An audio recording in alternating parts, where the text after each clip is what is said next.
Welcome to Muppadai training academy. So army ultimate episode number 8ல தான் இருக்கும். ஸோ எபிசோட் நம்பர் 8 என்னன்னு பார்த்தீங்கன்னா ஜெனரல் சயின்ஸ் தான். அகைன் நம்ம ஜெனரல் சயின்ஸ் தான் நிறைய இம்பார்ட்டன்ஸ் கொடுத்து போடுறோம். ஏன்னா ஜெனரல் சயின்ஸ்ல வந்து அதிகப்படியான கேள்விகள் வரக்கூடிய ஒரே காரணத்தினால தான் ஜெனரல் சயின்ஸ்ல இருந்து எங்களால் முடிஞ்ச அளவுக்கு எவ்வளவு கொஸ்டின்ஸ் போட முடியும் போடுறோம். இது எனக்கு தெரிஞ்சு கிட்டத்தட்ட 80 கொஸ்டின்ஸ் இது முடிச்சா ஜெனரல் சயின்ஸ்ல இருந்து முப்படை பயிற்சி மையத்தின் சார்பாகவே உங்களுக்கு 80 கொஸ்டின்ஸ் கொடுத்துருக்கோம். ஸோ இதெல்லாமே நீ படிக்கும் போது இதை வச்சு ஒரு ஐடியாவை கேட்ச் பண்ணி அதை வச்சு அப்படியே கொஞ்சம் கொஞ்சமா படிச்சு நீ முன்னேறிடுவேன் அப்படின்றத எங்க பக்கம் இருக்கக்கூடிய ஒரு ஆசை. அதை நிறைவேற்றுவீர்கள் என்று நம்புகிறேன். ஓகேவா? So first question இல்லாம which of the following instruments is used to measure blood pressure? blood pressure னா என்னமா? BP. BP கண்டுபிடிக்கிறதுக்கு எந்த மீட்டர் யூஸ் பண்றாங்கன்னு கேக்குறாங்க. சோ எல்லாருக்குமே தெரிஞ்ச மீட்டர் தான். என்ன மீட்டர்? ஸ்பிக்மோ மேனோ மீட்டர். ரொம்ப பெருசா இருக்குல்ல, அத கையில வச்சு டக்கு டக்குன்னு அழுத்துவாங்களே பிபி மெஷர் பண்றதுக்கு. அந்த ஸ்பிக்மோ மேனோ மீட்டரை வச்சு என்ன பண்ணுவாங்கன்னு பாத்தீங்கன்னா பிபி மெஷர் பண்ணுவாங்க. சோ பிபி எவ்வளவு இருக்குன்னு ஒரு நார்மல் பர்சனுக்கு 80ல இருந்து 120 மில்லிமீட்டர் ஆஃப் HG. இந்த HG னா என்ன சார்? மில்லிமீட்டர் ஆஃப் HG னா என்ன சார்? HG னா என்னம்மா? மெர்க்குரி. HG னா என்ன? மெர்க்குரி. அப்ப மெர்க்குரியினுடைய குறியீடு தான் HG. மெர்க்குரியினுடைய பாதரசத்தின் குறியீடு தான் என்ன? HG. அப்போ அந்த மீட்டர்ல நீ பாக்குற அந்த blood pressure நீ அழுத்தும் போது எது ஏறுது? பாதரசம் ஏறுதா? அப்ப அந்த பாதரசம் எவ்வளவு ஏறுது எவ்வளவு இறங்குது அதை தான் வந்து என்ன சொல்றாங்கன்னா 80ல இருந்து 120 இருக்கணும் அப்படின்றாங்க. அப்படி இருந்தாதான் அது வந்து ஒரு நார்மலான மனுஷனுக்கு blood pressure லெவல் இருக்கணும். சோ அப்ப ஸ்பிக்மோமீட்டர் மேனோமீட்டர் தான் பிபியை வந்து மெஷர் பண்றதுக்கு யூஸ் பண்றோம். அதுல ஒரு நார்மல் மனுஷனுக்கு எவ்வளவு இருக்கணும்? 80ல இருந்து 120 மில்லிமீட்டர் ஆஃப் HG இருக்கணும். சோ மெர்க்குரி அதனுடைய குறியீடு என்ன? HG. இப்போ இங்க மல்டிமீட்டர், ஹைட்ரோமீட்டர், செலினோமீட்டர்லாம் இருக்கு.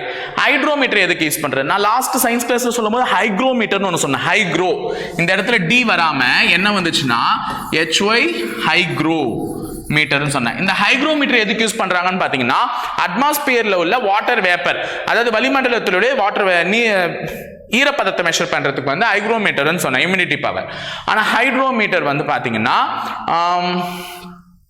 எங்க யூஸ் பண்ணுவாங்கன்றது ஜெனரலா சொல்றேனே, வைன்லாம் நம்ம தயாரிக்கிறோம்ல, வைன் மிக்ஸ் பண்ணும்போது அதுல வந்து சுகர் லெவல் கரெக்டா இருக்கா, சால்ட் லெவல் கரெக்டா, சுகர் லெவல் கரெக்டா இருக்கான்றதை செக் பண்றதுக்கு ஹைட்ரோமீட்டர்ஸ் யூஸ் பண்ணுவாங்க. சம் இதுல இந்த செலினோமீட்டர் இருக்குல்ல, இது உப்பு தன்மையை செக் பண்றதுக்கு. இது எப்படி சுகர் லெவலுக்கோ இது வந்து உப்பு தன்மையை செக் பண்றதுக்கு வந்து செலினோமீட்டர். இந்த மல்டிமீட்டர்ன்றது வந்து வோல்டேஜ், ரெசிஸ்டன்ஸ், ரெசிஸ்டன்ஸ் இது ரெண்டுத்தையும் மெஷர் பண்ணுவாங்க. அதனால தான் இதுக்கு பேர் விஓம் மீட்டர்னு சொல்லுவாங்க. ஓகேவா? வோல்டேஜ் ஓம் மீட்டர் அப்படின்னு சொல்லுவாங்க. அடுத்தது ரெண்டாவது question. there are 3 primary colors.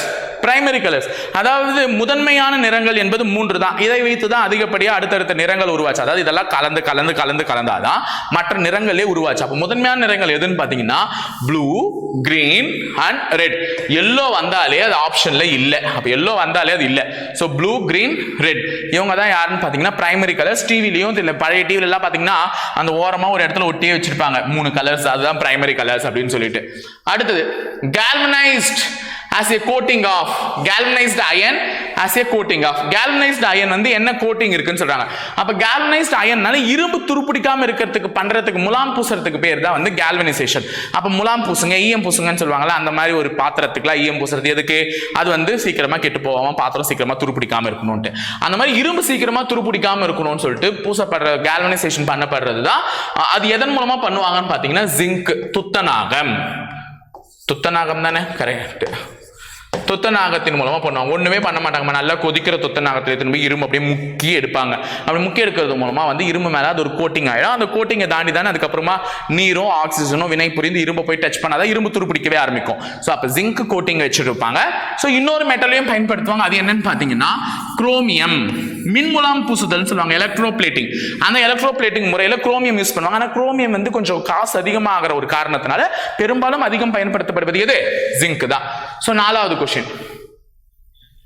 which of the following is not a plant hormone? plant hormone இதுல எது இல்ல? மொத்தமா plant hormone நம்ம கிட்ட 5 இருக்கு. அதுல எத்திலீன் இருக்கு, கிப்ரெலின் இருக்கு, சைட்டோகினின்ஸ் இருக்கு. அப்ப பிளான்ட் ஹார்மோன் எது இல்லைன்னு பாத்தீங்கன்னா இன்சுலின். அப்ப இதுல வந்து பின்னாடி சுரக்கிறதுல வந்து எது பிளான்ட் ஹார்மோன் இல்லைன்னா இன்சுலின். ஏன்னா இன்சுலின்றது மனுஷனுடைய ஹார்மோன், நமக்கு சுரக்கக்கூடியது. ஓகேவா? சோ இன்சுலின் வந்து மனுஷங்களை சுரக்க போகுது, அதனால வந்து அது பிளான்ட்ல தாவரத்துல சுரக்கக்கூடிய ஹார்மோன் இல்ல. அடுத்தது rockets work on the principle of. Rocket எந்த தத்துவத்தின் அடிப்படையில் ஒர்க் ஆகுதுன்னா, நான் ஆல்ரெடி சொல்லிட்டேன், ராக்கெட் வந்து நியூட்டனுடைய 3வது விதியின்படி ஒர்க் ஆகுது. நியூட்டன்ஸ் 3rd லா. அதாவது ஒவ்வொரு வினைக்கும் வினைக்கும் சரியான எதிர்வினை உண்டு. there is an equal and opposite reaction for every action. Okay, ஒரு வினைக்குமே வந்து சமமான எதிர்வினை உண்டுன்னு சொல்லுவாங்க.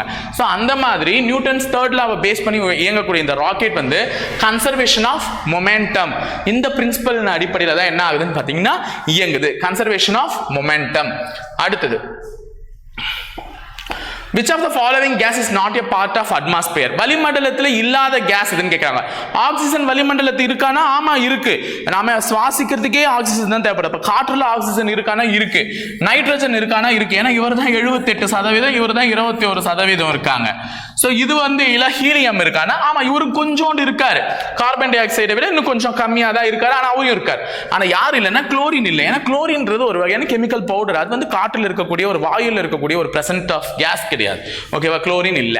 அடுத்தது, when world environment day is celebrated, உலக சுற்றுச்சூழல் தினம் என்னைக்கு செலிப்ரேட் பண்ணப்படுதுன்னு பாத்தீங்கன்னா 5th of June, ஜூன் மாதம் 5ஆம் தேதி. இதெல்லாம் டேஸ்லாம் ஞாபகம் வச்சுக்கோங்க. ஏன்னா டேஸ் வச்சு ஒரு கொஸ்டின் கேட்கும்போது ஈஸியா ஆச்சலாம். என்வாயன்மெண்ட் டேன்றது வந்து சயின்ஸ் சம்பந்தப்பட்ட கொஸ்டின்றதுனால சயின்ஸ்ல வந்திருக்கு. அப்ப என்வாயன்மெண்ட் டே எப்ப செலிப்ரேட் பண்றாங்கன்னா 5th June. ஆனா 21st ஜூன்ன்றது உங்களுக்கு ஸ்டாட்டிக் ஜிகேல கேட்கலாம். சோ இது என்னன்னு பாத்தீங்கன்னா வேர்ல்ட்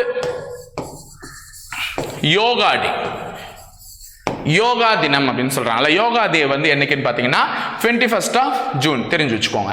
8வது கேள்வி, what is the unit of resistance? Resistance unit என்ன கேக்குறாங்க. இது மாதிரி எல்லாமே தெரிஞ்சிருக்கும். இங்க கொடுத்திருக்கிற 4மே ஏதோ ஒண்ணுத்துக்கான யூனிட் தான். அப்ப ரெசிஸ்டன்ஸ்க்கான யூனிட் எதுன்னு கேட்டாங்கன்னா ஓம். ஓம் தான் ரெசிஸ்டன்ஸ்க்கான யூனிட். அப்ப ஹென்றி எதுக்குன்னு பாத்தீங்கன்னா இண்டக்டன்ஸ். ஹென்றி எதுக்குன்னு பாத்தீங்கன்னா இண்டக்டன்ஸ், எலக்ட்ரிக்கல் இண்டக்டன்ஸ் அப்படின்னு கூட சொல்லலாம். இண்டக்டன்ஸ்க்கான யூனிட் எதுனா ஹென்றி. கூலும் எதுக்குன்னா எலக்ட்ரிக் சார்ஜ். சார்ஜ் அந்த எலக்ட்ரிக்ன்ற வார்த்தை கூட முக்கியம் இல்லை, பட் சார்ஜுக்கான யூனிட் எது? கூலும். ஆம்பியர் எதுக்கு யூனிட்னா எலக்ட்ரிசிட்டி, மின்சாரம். மின்சாரம் எலக்ட்ரிசிட்டியோட யூனிட் என்னன்னா ஆம்பியர். ஓகேவா, கரண்ட்டுக்கான யூனிட்னு கூட சொல்லலாம். கரண்ட்டுக்கான யூனிட் வந்து என்னது? ஆம்பியர். அடுத்தது 9வது கேள்வி, natural rubber is a polymer of. Natural rubber, ரப்பர்னா இயற்கையா கிடைக்கக்கூடிய ஒரு பொருள். அது மட்டும் இல்லாம ரப்பர் வந்து பாத்தீங்கன்னா எவ்வளவு விரித்தாலும் திருப்பி விட்டீங்கன்னா தன்னோட ஒரிஜினல் பொசிஷனுக்கே வந்துடும். அந்த மாதிரி ஒரு எலாஸ்டிசிட்டி இருக்கக்கூடிய அந்த ஒரு ரப்பர் வந்து பெரும்பாலும் எந்த பாலிமரால இருக்கப்பட்டதுன்னா ஐசோப்ரீன். ஓகேவா, ஐசோப்ரீன் அது வச்சுக்கோங்க ஞாபகத்துக்கு. அடுத்து 10வது question, which of the following vitamin is water soluble? water soluble அதாவது தண்ணீர்ல கரையக்கூடிய விட்டமின்ஸ் எதுன்னு கேக்குறாங்க. நம்மள பொறுத்தவரை விட்டமின்ஸ் 2 தர தான் கரையும். ஒன்னு வந்து பாத்தீங்கன்னா கொழுப்பு, ஃபேட். இன்னொன்னு வந்து பாத்தீங்கன்னா வாட்டர், நீர். அப்ப கொழுப்புல சில விட்டமின் கரையும், சில விட்டமின் வந்து தண்ணியில கரையும். அப்போ நம்ம கிட்ட A இருக்கு, B இருக்கு, C இருக்கு, D இருக்கு, E இருக்கு, K இருக்கு. இதுல எதெல்லாம் தண்ணீர்ல கரையும்னா BC. BC மட்டும் தண்ணீர்ல கரையும். ஓகேவா, அதை விட்டு இருக்கக்கூடிய A, D, E, K இவர்கள்லாம் யார்ல கரைவாங்கன்னா கொழுப்புல கரைவாங்க. அப்ப BC மட்டும் water soluble vitamins, fat soluble vitamins அப்படின்னு பாத்தீங்கன்னா AD, EK. ஓகேவா, இது தெரிஞ்சு வச்சுக்கோங்க. அடுத்தது, which part of the camera works similar to that of the retina of the human eye? retina எங்க இருக்குன்னு பாத்தீங்கன்னா நம்ம கண்ணுடைய விழிப்படலத்துக்கு பின்னாடி இருக்கக்கூடியது. நம்ம கண்ணுக்கு முன்னாடி இல்ல, முன்னாடி இருக்கிறதுல கார்னியா, அது ஹைரிஸ் இப்படிலாம் சொல்லுவோம். இந்த கண் அப்படியே பின்னாடி எடுத்துட்டு போனா இந்த பின்னாடி இருக்கக்கூடிய ஒரு படலம் தான் எதுன்னு பாத்தீங்கன்னா ரெட்டினா. அந்த ரெட்டினா எதுக்கு பயன்படுதுன்னு பாத்தீங்கன்னா தொலைவா இருக்கக்கூடிய ஒரு பொருளோ இல்ல அந்த ஆப்ஜெக்ட்ல இருந்து ஒளிரக்கூடிய ஒரு ஒளிரும் தன்மையோ ஐடென்டிஃபை பண்ணும். இப்ப அங்க இருந்து பார்க்கும்போது அது ரெட் கலர் தான், அந்த ரெட்டுக்குன்னு ஒரு ஃப்ரீக்வன்சி ஆஃப் இது இருக்கும்.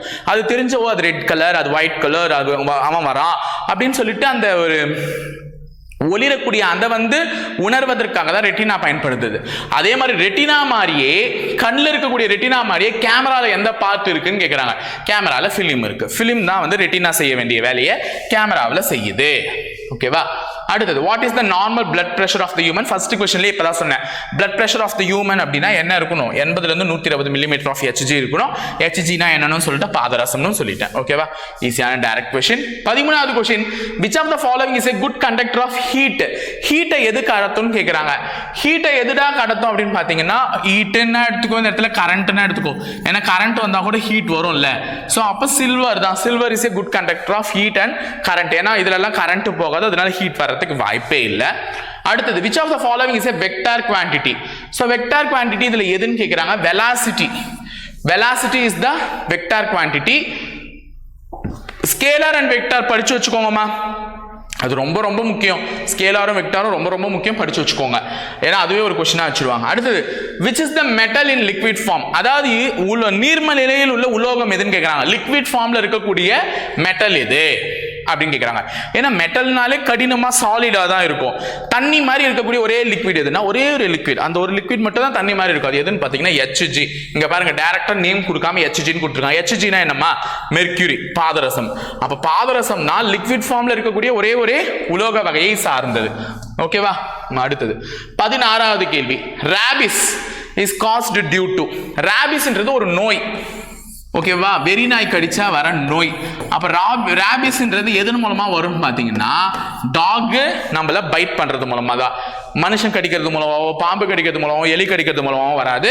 பாம்பு கடிக்கிறது மூலமா, நாய் கடிக்கிறது மூலமா வர்றதுதான் ராபிஸ் நோய். 17. at what temperature Fahrenheit and Celsius are equal னு கேக்குறாங்க. இதெல்லாம் இல்லம்மா, இது -20 டிகிரி, இது -20 டிகிரி செல்சியஸ், இது -30 டிகிரி செல்சியஸ், இது -10 டிகிரி செல்சியஸ், இது -40 டிகிரி செல்சியஸ். எல்லாமே டிகிரி செல்சியஸ் தான். அங்க 400, 100, 300, 200லாம் இருக்குதுன்றத பார்த்து பயப்படாதீங்க. இதுதான் அங்க வந்து அந்த டிகிரியை தான் 00ன்னு போட்டுருக்காங்க. ஓகேவா? இதெல்லாம் கேன்சல் பண்ணிக்கோ. ஓகே, சோ எதுல வந்து ஃபாரன்ஹீட்டும் செல்சியஸும் சமமா இருக்கும் அப்படின்னு பாத்தீங்கன்னா -40 டிகிரி செல்சியஸ்ல தான் ஈக்குவலா இருக்கும். ஏன்னா செல்சியஸை விட +40 டிகிரி கூட்டினாதான் என்னது வரும்? ஃபாரன்ஹீட் வரும். ஓகேவா? இது 0 டிகிரி செல்சியஸ்ல இருக்கும் பொழுது ஃபாரன்ஹீட் எவ்வளவு இருக்கும்னா 40 டிகிரி ஃபாரன்ஹீட்ல இருக்கும். கிட்டத்தட்ட ரெண்டுத்துக்கு இவ்வளவு வித்தியாசம் இருக்கும். ஆனா அது ரெண்டுமே சமமா இருக்கிறது -40 டிகிரி. ஏன்னா அது வந்து பிளஸ் மைனஸ்ல கேன்சல் ஆயிடும்ல, அதுக்காக -40 டிகிரில தான் ஃபாரன்ஹீட்டும் செல்சியஸும் ஈக்குவலா இருக்கும். Heavy drinking of alcohol affects which body part அப்படின்னு கேக்குறாங்க. அதாவது தண்ணி ஓவரா குடிச்சீங்கன்னா எதை மது அருந்துதல் உடல் நலத்திற்கு கேடு அந்த மாதிரி சொல்றாங்களா? எதற்கு கேடுன்னு பாத்தீங்கன்னா லிவர், கல்லீரல் பாதிக்கப்படும். அவ்வளவுதான். நிறைய தண்ணி குடிச்சீங்கன்னா அவ்வளவுதான். தண்ணின்றது நான் சொல்ற தண்ணி வேற. நம்ம சாதாரணமா குடிக்கிற தண்ணி குடிச்சுதான் ஆகணும். ஏன்னா அது குடிக்கலன்னா போயிடும் உடம்பு. அடுத்தது what is V in V is equal to U plus AT. அதாவது V is equal to U plus AT அப்படின்னு பாத்தீங்கன்னா, நான் ஆல்ரெடி அன்னைக்கு ஒரு நாள் ஃபார்முலாலே V is equal to U plus AS ன்னு இருந்ததுமா. இது தவறான ஈக்குவேஷன், T இருக்கணும்னு சொல்லியிருந்தேன். அப்ப இது என்னன்னு பாத்தீங்கன்னா V ன்றது வந்து ஃபைனல் வெலாசிட்டி. V ன்றது ஃபைனல் வெலாசிட்டி. அதை தான் அவங்க கேட்குறாங்க. V என்னன்னு கேட்குறாங்க. V ன்றது ஃபைனல் வெலாசிட்டி. அப்போ இந்த A ன்றது என்னன்னு பார்த்தீங்கன்னா ஆக்சிலரேஷன். A ன்றது என்ன? ஆக்சிலரேஷன். இனிஷியல் வெலாசிட்டி தான் என்னன்னு பார்த்தீங்கன்னா U. இந்த T ன்றது எலாப்ஸ்டு டைம். T ன்றது என்ன? Elapsed time. அப்ப இந்த ஈக்குவேஷன்ல உள்ள எல்லாத்தையுமே நான் சொல்லிட்டேன். V ன்றது ஃபைனல் வெலாசிட்டி, U ன்றது இனிஷியல் வெலாசிட்டி, A ன்றது ஆக்சிலரேஷன், T ன்றது எலாப்ஸ்டு டைம். எது கேட்டாலும் நீங்க நாளைக்கு எக்ஸாம்ல சொல்றதுக்கு தயாராயிக்கோங்க. அடுத்தது chlorophyll is present in. Chlorophyll எங்க இருக்கும்? பிளான்ட்ஸ். ஏன்னா குளோரோஃபில்ன்றது தான் பச்சையம் அப்படின்னு சொல்லுவாங்க. பச்சை நிறம். மரங்கள் வந்து பச்சையா இருக்கிறதுக்கு காரணமே எது? குளோரோஃபில். அப்போ ஒரு பிளான்ட் கிரீனா இருக்குது, பிளான்ட்டோட இலைகள் வந்து கிரீனா இருக்குன்னா குளோரோஃபில் இருக்கிற காரணத்தினால தான் அது கிரீனா இருக்கு. அப்ப குளோரோஃபில்ன்றது எங்க இருக்கும்? பிளான்ட்ல தான் இருக்கும்ன்றது டிஃபால்ட்டா சொல்ற ஆன்சர்ஸ் தான். சோ இது எல்லாருக்குமே ஆன்சர் தெரிஞ்சிருக்கும் நம்புறேன். இன்னைக்கு 20 क्वेश्चन நல்லபடியா முடிஞ்சது. Episode number 8.